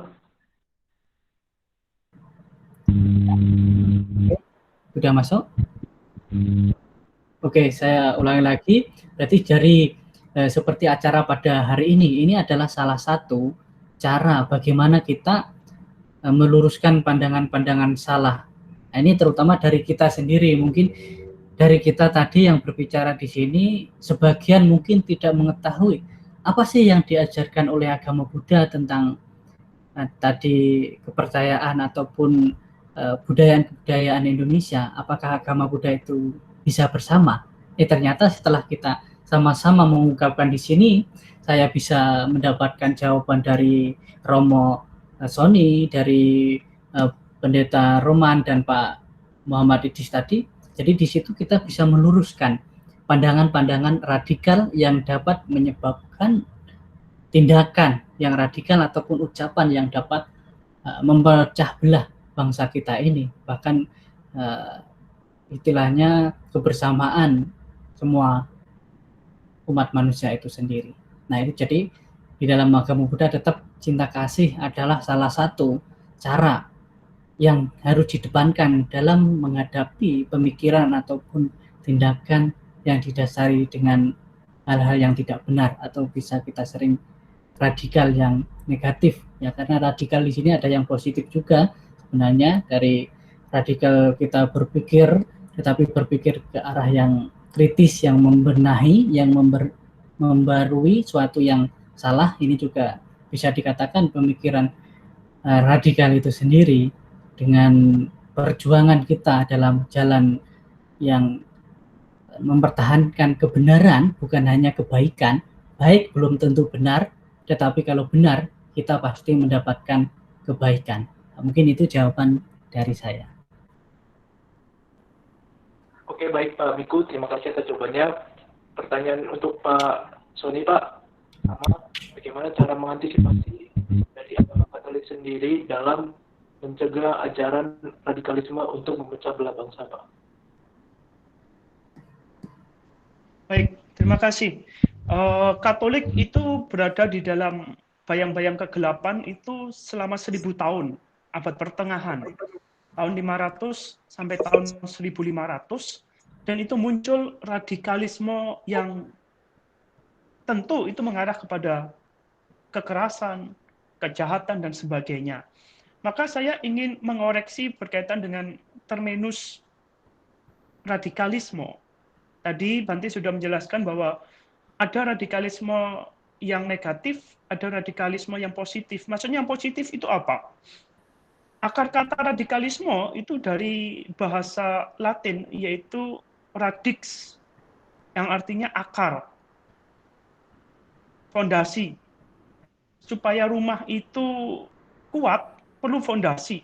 Supaya pohon itu kokoh, perlu akar, radix. Maka orang beriman harusnya sampai pada kedalaman pembatinan, penguasaan ilmu, termasuk juga totalitas dalam mencintai Allah, Tuhan, dan mencintai sesama manusia. Karena Tuhan itu mencintai manusia dengan cara yang radikal, sehabis-habisnya, siap mengampuni. Itu dalam konsep Katolik. Sedangkan radikalisme yang negatif itu adalah mereka yang melakukan kejahatan atas nama Allah. Mengangkat pedang, pistol, senjata atas nama Allah, seolah-olah Allah lah yang menghukum ciptaannya. Radikalisme yang semacam ini, radikalisme sempit atau negatif, menurut saya, itu adalah sesuatu yang kita hindari di dalam kehidupan bersama untuk menciptakan persatuan. Sebagaimana Allah menciptakan manusia itu berbeda dari laki-laki dan perempuan, bahkan setiap laki-laki dan perempuan juga berbeda, suku dan sebagainya. Mengapa Allah menciptakan berbeda, tetapi kita manusia justru ingin menjadikan semuanya satu dan sama? Bersatu boleh, tapi disamakan tentu tidak boleh. Nah, maka apa cara gereja Katolik untuk menangkal radikalisme? Kembali lagi pada keluarga. Sebagai inti dari pertumbuhan agama kita masing-masing itu adalah keluarga. Kalau anak yang dilahirkan dalam keluarga mengalami traumatik, kekerasan, kekecewaan, pengkhianatan, dan sebagainya, jiwa yang rusak dan hancur ini, ketika ia menyentuh ajaran agama, dan jiwa yang rusak ini belum dibetulkan, dibenahi, maka yang terjadi adalah radikalisme sempit yang mengarah kepada kekerasan.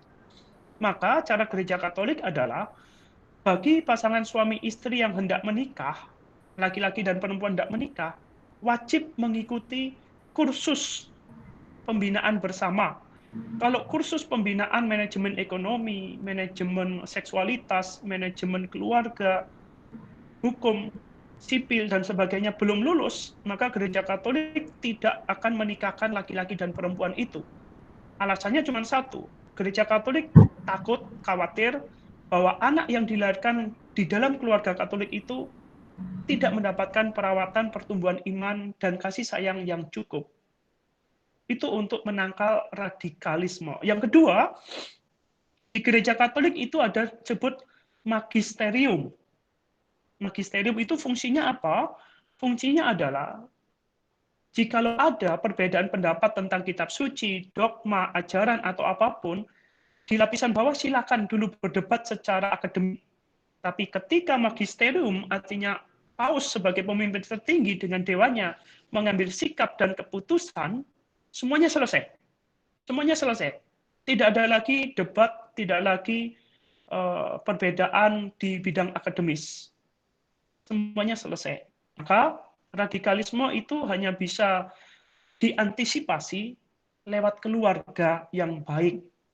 Dan itu tugas pemuka agama untuk menyiapkan keluarga-keluarga yang baik supaya generasi-generasi yang dilahirkan di institusi kita mendapatkan jaminan hidup rohani yang baik.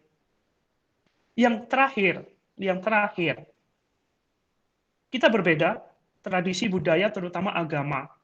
Maka sejak awal, generasi awal, anak-anak perlu dikenalkan, perlu diajak pergi ke rumah-rumah ibadat yang berbeda. Mereka mengenal dengan asli dari sumber pertama bahwa mereka mengenal saudaranya yang berbeda, bukan untuk dimuji, tapi untuk dicintai, disayangi, dan diterima. Demikian penjelasan saya, Karis. Terima kasih Pak Sony. Pertanyaan untuk Pak Roma sama Pak, bagaimana cara agama Kristen untuk mengantisipasi ajaran radikalisme untuk memecah belah bangsa, Pak? Ya, baik. Memang kita harus jujur bahwa semua insan manusia itu punya potensi menjadi manusia radikal. Dalam arti negatif ya, kalau positif tadi kita sudah pahami. Nah, berarti hal ini bisa terjadi karena memang bahwa manusia lahir dan sudah berdosa. Lalu kemudian dia dipengaruhi juga oleh faktor lingkungan dan yang lain-lain seperti media. Nah, bagaimana kekristenan mengantisipasi ini? Tentu saja pembicara-pembicara sebelumnya sudah merunut dengan baik. Ya, ini kembali lagi kita bicara secara normal bahwa memang guru sangat menentukan apa yang akan dilakukan, dipikirkan dan diputuskan oleh murid. Jadi salah guru atau salah memilih guru menjadi salah tingkah laku dan perilaku daripada murid sendiri. Nah, saya kira berarti konteks kekristenan, maka pendeta-pendeta itu dipersiapkan dengan matang, dengan pemahaman yang benar, pengajaran yang benar, untuk mereka tidak terjebak kepada pikiran-pikiran radikalisme. Dan sekaligus juga sanggup dan mampu mengajarkan kebenaran yang sesungguhnya. Dan kebenaran yang jelas itu dengan fondasi kasih. Tadi saya sudah berulang-ulang dan sangat ditekankan kembali daripada bapak-bapak yang berikutnya. Nah, kekristenan itu sangat diwarnai sebagai agama kasih. Dan kalau Alkitab itu di dalam perjanjian baru, perjanjian lama, perjanjian baru ada sekitar 600-an kata kalau bisa kita temukan di sana. Nah, tetapi seandainya Alkitab ini diperas dan tinggal satu kata, tinggallah kata kasih. Kasih ini berarti tidak radikal. Nah, dan kita paham sendiri bahwa di dalam Alkitab ada 500, lebih kurang 500 kali bicara tentang kasih, love. Jadi memang kekristenan ini identik dengan ajaran kasih, dan itu sebabnya Tuhan Yesus sendiri mengajarkan tentang bagaimana kita memperlakukan seorang yang tidak cocok dengan kita, atau katakan musuh. Kalau ditampar pipi kiri, beri pipi kanan. Ini tidak rasional, ya, tidak sepertinya di luar nalar. Tetapi kita paham pengajaran kekristenan itu tidak hanya berada di arena nalar, tapi di atas nalar, atau di atas theos logos, ya, teologi. Nah, jadi memang sama seperti juga memperlakukan. Nah, kita bicara tentang bagaimana memperlakukan orang-orang radikal, ya, kembali lagi bahwa kalau seterumu lapar, berilah ia makan. Artinya ada tindakan kasih juga, tentu tidak membalas. Nah, kembali kepada seperti apa kekristenan itu supaya pengajaran radikal ini tidak terjadi, atau katakanlah dapat memberikan pengajaran yang baik. Tadi sudah secara runut saya kira pembicara-pembicara yang lain. Nah, benar bahwa keluarga itu menjadi inti utama untuk mendapatkan pengaruh akademik yang begitu luar biasa, datang dari orang tua. Jadi gereja juga memang memperlengkapi orang tua supaya mengajarkan anak-anak. Dan sekaligus juga anak-anak itu diajarkan di gereja dengan kebenaran, tidak membenci musuh, tapi mengasihi sesama. Nah, saya kira kembali bahwa hubungannya dengan radikal, misalnya ada di negara kita. Ya, saya kira memang kembali kita kepada filosofi agama. Sesungguhnya tidak ada agama yang mengajarkan keburukan, tapi selalu mengajarkan kebaikan. Ya, agama itu mengajarkan moral dan kebajikan. Agama itu mengajarkan cinta kasih. Dia mengajarkan toleransi, mengajarkan nilai-nilai kemanusiaan yang begitu mumpuni, mengajarkan pengampunan, mengajarkan tepos liro, bahkan mengajarkan bagaimana mengutamakan orang lain dibanding dirinya sendiri. Nah, saya kira dengan pengajaran yang begitu ideal daripada agama, akhirnya seharusnya tidak akan ada tumbuh radikal kalau tidak ada celah di mana ada guru-guru yang mengajarkan radikalisme seperti itu. Kita paham di Indonesia kita sangat senang karena negara kita walaupun bukan negara agama, tapi negara yang beragama, negara yang memproduksi moral, ya. Kita paham bahwa agama adalah produksi moral yang terbaik, ya. Agama adalah pengajar moral yang paling efektif. Agama adalah institusi yang mengajarkan moral secara turun-temurun. Agama adalah pengajar moral yang paling kuat karena memang memiliki kitab suci. Nah, kalau seperti itu berarti seharusnya memang di negara kita yang menganut agama, bukan negara agama, pengajaran radikal itu bisa terminimize atau bahkan akhirnya terkikis.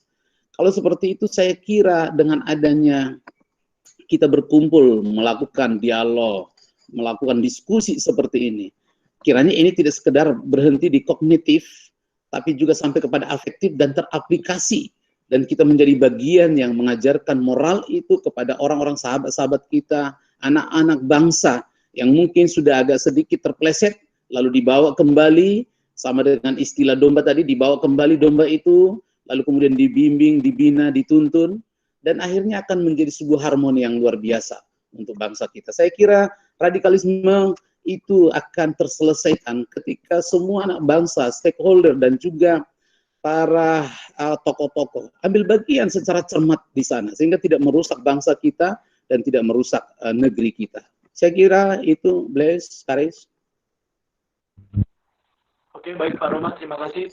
Yang terakhir Pak, untuk semua Bapak, untuk Pak Biku, bagaimana Pak cara agama Buddha untuk mempererat hubungan dengan agama lainnya Pak?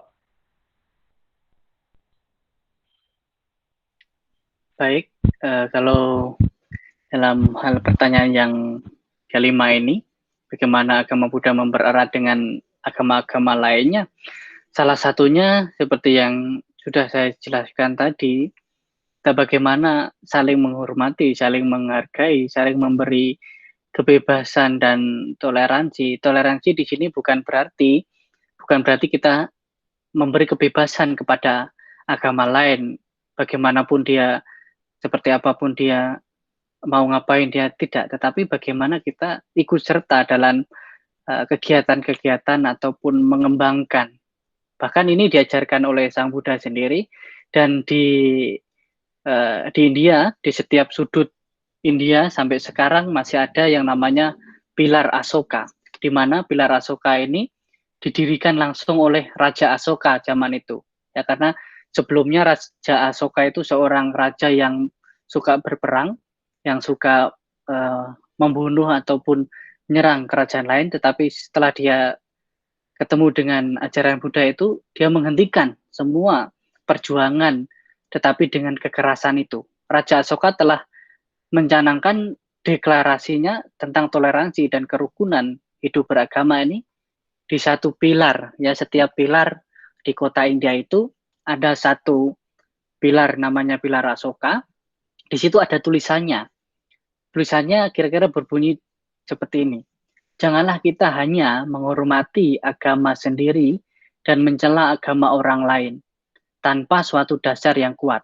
Sebaliknya, agama orang lain pun hendaknya dihormati atas dasar tertentu. Dengan berbuat demikian, kita telah membuat agama kita sendiri untuk berkembang, di samping menguntungkan pula agama orang lain. Dengan perbuatan sebaliknya, kita telah merugikan agama kita sendiri, di samping merugikan agama orang lain.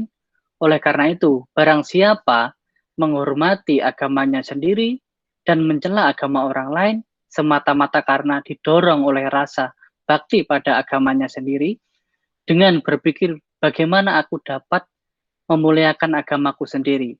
Dengan berbuat demikian, ia malah amat merugikan agamanya sendiri. Oleh karena itu, kerukunanlah yang dianjurkan dengan pengertian bahwa semua orang mengendakkan dan bersedia mendengar ajaran agama orang lain. Jadi intinya di sini, dalam menjaga kebersamaan dengan keyakinan ataupun agama orang lain dimanapun berada, kita toleransi bukan hanya membiarkan atau memberi kebebasan, tetapi bagaimana kita ikut serta mengembangkan agama dan keyakinan orang lain. Sesungguhnya di situ kita telah mengembangkan dan menghormati agama dan keyakinan kita sendiri. Tetapi secara tidak sadar ketika kita menjelekkan agama orang lain, ketika kita niat menghancurkan keyakinan orang lain, sesungguhnya di situ sedang kita merusak agama kita sendiri dan menjelekkan agama kita sendiri. Nah, ini yang ditekankan di dalam pilar-pilar toleransi perdamaian di dalam ajaran agama Buddha itu sendiri. Jadi untuk kebersamaan, kita kalau jalan bersama, saya sering ibaratkan, kita harus menjadi seperti sapu lidi. Ya, bila mana lidi itu hanya 1-2 lidi untuk membersihkan kotoran-kotoran atau sampah-sampah itu tidak bisa. Tetapi bagaimana begitu banyak lidi yang kita ikat menjadi satu, yang sering kita sebut dengan sapu lidi, kita mampu membersihkan sampah-sampah atau kotoran-kotoran yang ada. Ini mengibaratkan bagaimana kalau kita di Indonesia ini, semua agama bersatu, bisa saling menghargai, saling menghormati, bahkan saling menjaga, kita akan lebih mudah bersama-sama berjalan. Kita dengan duduk bersama, membahas hal yang sama, dengan kepentingan yang sama. Bukan duduk bersama, membahas hal yang sama, tetapi kepentingan yang berbeda. Nah, ini yang salah nantinya. Tetapi kita hari ini, kita dengan melihat layar yang sama, dengan gambar yang sama, membahas topik yang sama, seharusnya kita memang memiliki tujuan yang sama, demi kedamaian dan keharmonisan bersama. Maka ini akan dapat terwujudnya suatu kedamaian, perdamaian, dan yang membawa kebahagiaan tanpa kekerasan ataupun kebencian. Sekian dan terima kasih. Oke, baik Pak Biku, terima kasih. Untuk Pak Sony, Pak, bagaimana cara agama Katolik untuk mempererat hubungan dengan agama lainnya, Pak? Baik, terima kasih Karis. Saya akan bacakan satu dokumen penting yang dihidupi oleh Gereja Katolik.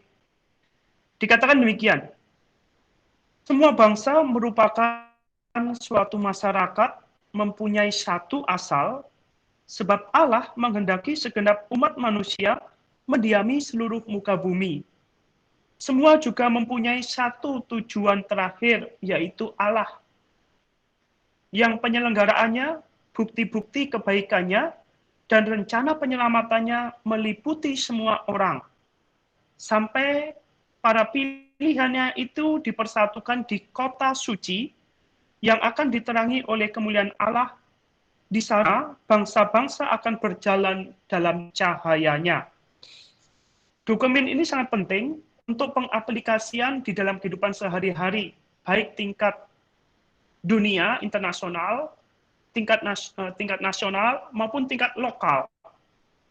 Paus Yohanes Paulus kedua tahun 1986, beliau mengundang seluruh tokoh agama di seluruh dunia di kota Assisi, di mana kota Assisi Italia ini pernah lahir seorang kudus namanya Fransiskus, yang kemudian beliau sangat dihormati juga di kalangan saudara Islam. Fransiskus datang di Abu Dhabi bersama dengan Imam Besar Al-Azhar Ahmad El-Tayyib menandatangani dokumen pernyataan tentang persaudaraan insani untuk perdamaian dunia dan untuk hidup bersama. Ini tingkat internasional. Dalam tingkat nasional dan lokal, Gereja Katolik juga aktif dalam FKUB, Forum Kerukunan Umat Beragama. Ini yang resmi diakui oleh pemerintah. Di dalam tingkat-tingkat yang paling kecil dan sederhana, kita juga bergerak di bidang kemanusiaan, penanganan bencana, pemeliharaan alam semesta, dan sebagainya. Maka inilah cara Gereja Katolik untuk mempererat hubungan yang baik dengan agama-agama yang lain. Di hadapan Allah kita sama. Maka kalau kita berbeda suku, bahasa, warna kulit, warna rambut, bentuk jasmani kita, tinggal satu yang menyamakan kita, yaitu soal kemanusiaan. Maka kita bisa bergerak bersama di tingkat kemanusiaan. Kita tidak usah berbicara soal dogma. Karena kalau dogma itu dipertentangkan, siapa yang paling benar, siapa yang paling suci, justru itu yang akan mengarah kepada radikalisme sempit. Tapi kalau kita berbicara tentang kemanusiaan, maka kita bisa bergandengan tangan bersama di sana dengan kekuatan ajaran kita masing-masing. Demikian penjelasan saya. Terima kasih. Terima kasih Pak Sony. Untuk Pak Roma, bagaimana Pak cara agama Kristen untuk mempererat hubungan dengan agama lainnya Pak? Baik, terima kasih. Ya, bagaimana cara agama Kristen atau kekristenan itu mempererat hubungan atau menunjukkan penghargaan kepada agama lain. Saya kira memang Alkitab begitu banyak bercerita tentang membangun kemanusiaan, membangun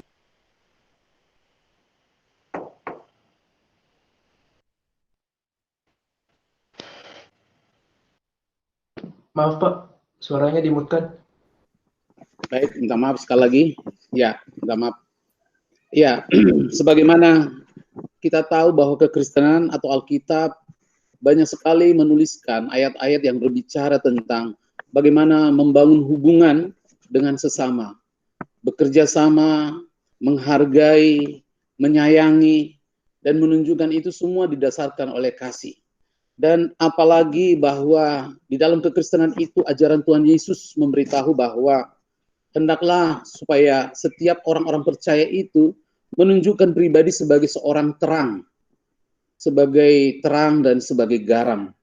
Itu berarti menunjukkan nilai-nilai kekristenan yang nyata, menunjukkan persahabatan yang indah, tulus, dan tentu saja kepada semua agama, tidak menganggap bahwa diri kita lebih baik daripada orang lain. Apalagi kita berbicara tentang eksistensi diri kita sejak awal bahwa kita adalah orang berdosa. Dan kalaupun akhirnya kita mendapatkan pengampunan itu karena belas kasihan daripada Tuhan, untuk memberitahu bahwa kita semua pada dasarnya orang yang bersalah, maka berarti kita, kalaupun karena sudah dibenarkan oleh darah Kristus, itu berarti kita sangat menunjukkan penghargaan kepada komunitas-komunitas, penghargaan kepada saudara-saudara dari agama manapun. Dan sebagai wujud daripada terang dan garam, berarti seorang Kristen yang menunjukkan pribadi Kristiani, berarti dia sanggup menunjukkan kerendahan hati. Dia sanggup menunjukkan penghargaan penghormatannya secara nyata.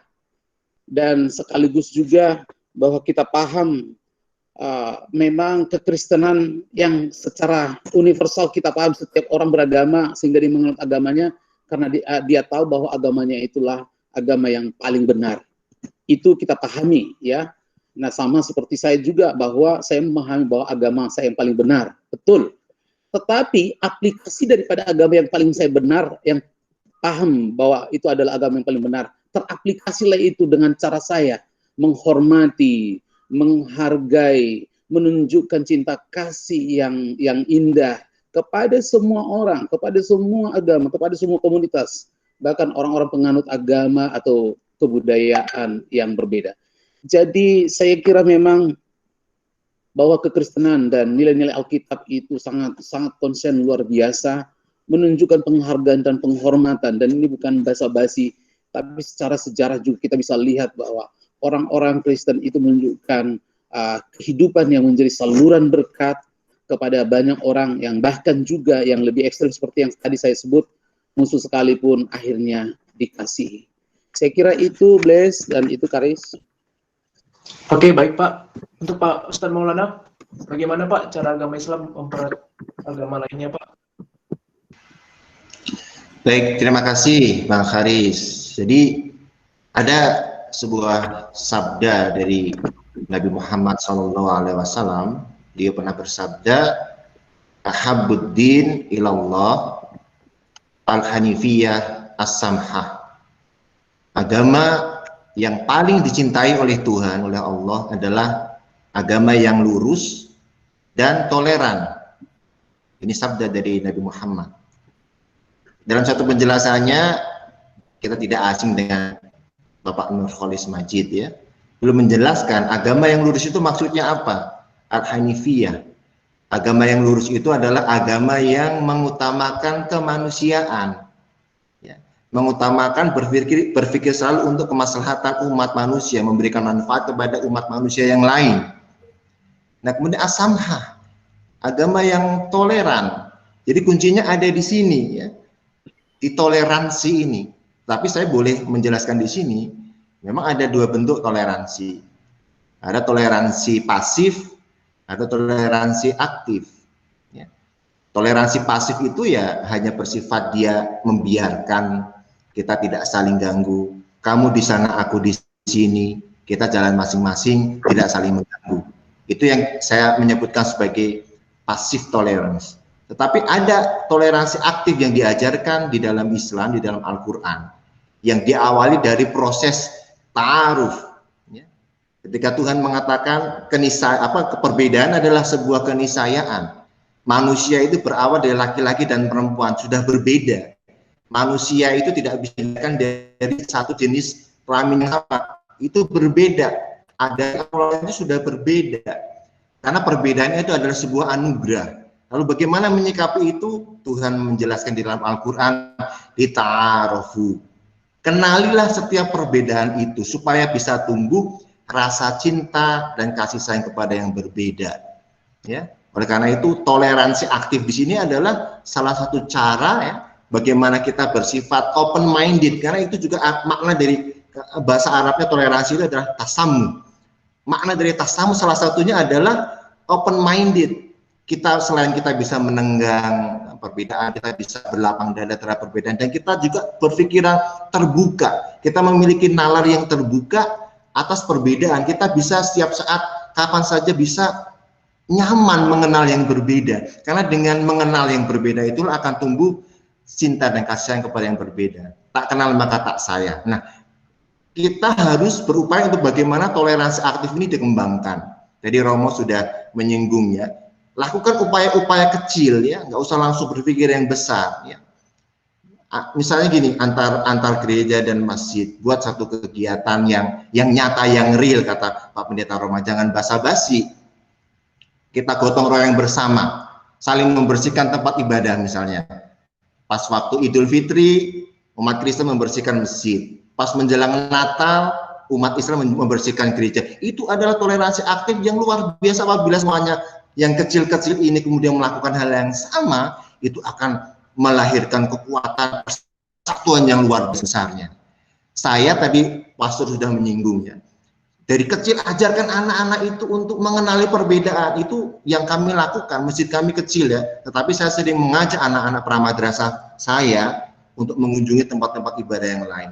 Saya sudah pernah berkunjung ke tempat ibadah pastor ya, Pastor Sony. Nanti saya akan berkunjung ke tempat Pak Pendeta Roma. Kalau Pak Pendeta Roma mengizinkan, saya akan ajak anak-anak madrasah saya untuk mengunjungi Bapak. Ini langkah yang nyata. Saya sudah berkunjung juga ke tempat biksu. Nah, jadi yang seperti ini kita nggak usah berpikir, memang seharusnya negara punya kebijakan itu. Kebijakan yang mengatur supaya antar umat beragama berbeda ini hidup harmonis. Harusnya ada ya, tetapi harus dimulai juga dari secara kultural, itu harus dimulai. Ya. Kita lakukan itu secara kultural. Ya, saya punya anak-anak ngaji, murid-murid ngaji, ya saya ajak untuk mengenal supaya bisa mendengar langsung apa sih Katolik dari Pastor Sony, supaya saya bisa, anak-anak pendidik saya supaya bisa mendengar langsung apa sih Kristen dari pendetanya langsung. Karena di dalam Islam itu ada istilahnya tabayun. Tabayun itu belajar mengenal langsung dari sumbernya. Kalau di istilah Buddha itu ada istilahnya, saya belajar tuh ehipasiko, betul ya biksu ya. Ehipasiko itu sama, mengenal langsung dari sumbernya. Nah, ini yang harus kita kembangkan, bukan toleransi pasif, bukan toleransi kamu jangan ganggu saya nggak ganggu kamu. Itu menurut saya bukan toleransi pasif. Di dalam Islam ada satu buku yang ditulis oleh cendekiawan Muslim Nahdlatul Ulama yang mengatakan aturan itu kitab toleransi. Kenapa saya mengatakan itu, kata penulisnya? Karena setidaknya ada 300 ayat yang mengatur bagaimana kita itu berhubungan dengan harmonis, dengan mesra, dengan agama dan keyakinan yang berbeda. 300 ayat, jadi tidak lebay kalau mengatakan Quran itu kitab toleransi. Jadi menurut saya konsep ini tadi ya, tadi disebutkan Al-Hanifiyah. Kita bersama-sama bergerak untuk kemanusiaan. Pastor sudah menyinggungnya. Kita berbuat untuk kemanusiaan. Kalau sudah kita berbuat untuk kemanusiaan, tidak ada di situ kita bertanya, kamu agamamu apa? Baru saya tolong, kan tidak begitu. Ya. Kalau kita bicara kemanusiaan itu, manusia itu adalah makhluk Tuhan yang paling mulia. Dalam Al-Quran disebutkan seperti itu, yang paling mulia. Makanya bukan hanya kita menenggang, tetapi kata di Al-Quran disebutkan kita juga memuliakan yang berbeda. Makanya ada istilah, mari kita rayakan perbedaan itu. Inilah yang mudah-mudahan akan menyatukan kita semua yang berbeda, yang beragam ini di Indonesia, karena keberagaman itu adalah kekayaan bangsa kita yang luar biasa. Mungkin itu ya, Bang Haris. Terima kasih. Dan mungkin ini Pak, semua untuk Bapak-Bapak, pesan singkat buat masyarakat yang ada di Indonesia. Ini kan lagi menghadapi pilkada serentak Pak. Nah, bagaimana supaya masyarakat tidak termakan oleh isu SARA ya Pak ya? Karena kan seringkali di pilkada isu-isu SARA sering dipakai untuk memecah belah bangsa. Nah, bagaimana pesan singkat yang harus dari Bapak-Bapak sampaikan untuk masyarakat tidak termakan isu SARA? Buat Pak Ustadz, boleh memberikan pesan singkatnya Pak? Baik, pilkada ya itu bukan satu tujuan utama dalam kehidupan berbangsa dan bernegara. Silakan itu dilakukan, proses itu kan proses bernegara dan berbangsa. Tetapi jangan sampai mengorbankan kepentingan yang lebih besar, mencabik-cabik persatuan kesatuan bangsa kita. Itu artinya hal yang sebetulnya ya itu tidak harus kita korbankan, tapi kita korbankan. Justru yang harus tetap kita pertahankan, yang harus tetap kita kedepankan, bagaimana proses pilkada itu tetap jalan. Silakan pilih sesuai dengan keinginan dan favoritnya masing-masing, tetapi ingat persatuan dan kesatuan bangsa harus tetap diutamakan. Itulah harusnya dimiliki oleh setiap kita anak bangsa kita demi menjaga Indonesia yang kita cintai. NKRI harus tetap kita jaga bersama. Terima kasih Pak Ustadz. Pak Biko, apa pesan singkat buat Bapak untuk pilkada serentak Pak, supaya tidak termakan isu sara?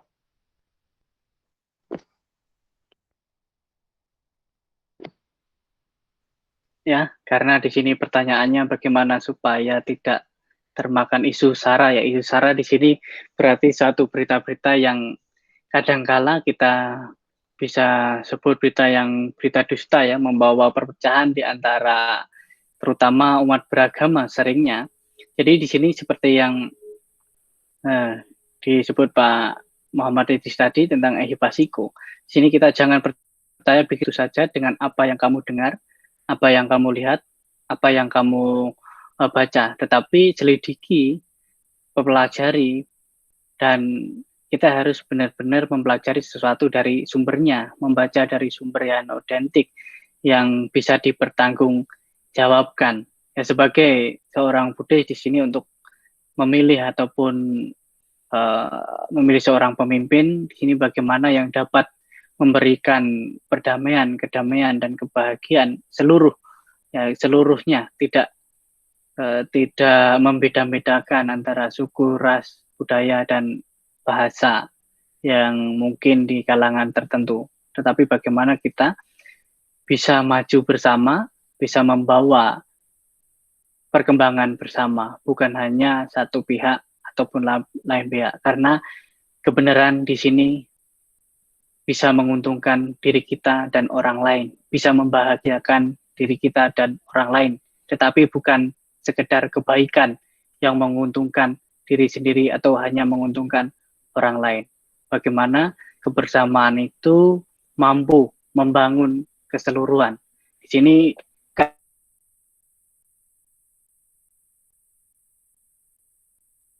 itu agama tertentu ataupun suku tertentu. Itu jawaban dari saya, dan pesannya di sini kita selalu tetap bersama, waspada, dan dewasa dalam setiap pikiran. Pandangan benar, pikiran benar, ucapan benar, tindakan benar akan membawa perdamaian, kedamaian, dan kebahagiaan bersama. Terima kasih. Baik, Pak Biko, terima kasih atas jawabannya. Untuk Pak Roma, apa pesan singkatnya Pak? Supaya masyarakat tidak termakan isu sara. Baik, ini hubungannya dengan pilkada ya, pemilihan kepala daerah. Sebenarnya pohonnya itu namanya demokrasi, demos kratein, dan itu berarti adanya kekuasaan rakyat untuk menentukan pimpinan atau pemimpinnya. Jadi ini kan sebuah pesta bahwa akan hadirlah seorang pemimpin yang akan memberikan menelurkan kebajikan-kebajikan untuk kita.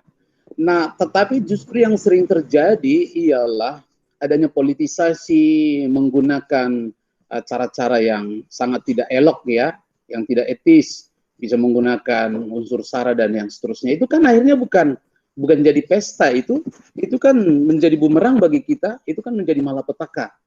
Jadi sebagai pesan yang mau saya katakan ialah bahwa ini dengan satu kata itu tentang persaudaraan ya, bahwa persaudaraan itu adalah sesuatu yang absolut. Persaudaraan itu membawa kita untuk tidak saling curiga ya, menghindarkan kita dari iri hati, menjauhkan kita daripada sakit hati. Dan persaudaraan itu harus diikat di dalam pilkada ini, bahwa itu tidak sekedar basa-basi sosial atau basa-basi politik, tapi itu harus menjadi sebuah style of life bagi pemimpin-pemimpin kita atau mereka yang akan bertarung, para politisi. Nah, dan kita paham bahwa persaudaraan itu merupakan output alam untuk Indonesia. Itu bukan hasil rekayasa, tapi lahir dari sononya. Jadi kita sebenarnya sudah berada dalam persaudaraan, dan sekarang kita harus rangkai dengan keindahan-keindahan lainnya. Dan kita harus menyadari bahwa di dalam persaudaraan ini terjadi kepada kita dengan faktor sejarah. Ya, kita dari sejarah juga memang saudara, dan faktor geografi, faktor kultur, dan faktanya kita juga senasib, sepenanggungan. Dan lebih daripada itu, kepada pesan kepada para politisi yang bertarung, Anda orang-orang yang terbaik, tapi pahamilah bahwa ideologi kita adalah Pancasila. Pancasila itu dengan di sila ketiga itu tentang persatuan Indonesia. Satukanlah warga ini dengan baik, dengan indah, bertarung dengan luar biasa, dengan gagasan-gagasan. Jangan pelintir permainan-permainan politik yang tidak baik sehingga membawa kesengsaraan kepada umat. Itu saja yang saya kira boleh sampaikan, Gles. Oke, baik Pak Roma. Terakhir untuk Pak Romo, apa pesan singkatnya Pak untuk masyarakat biar tidak termakan isu SARA, Pak?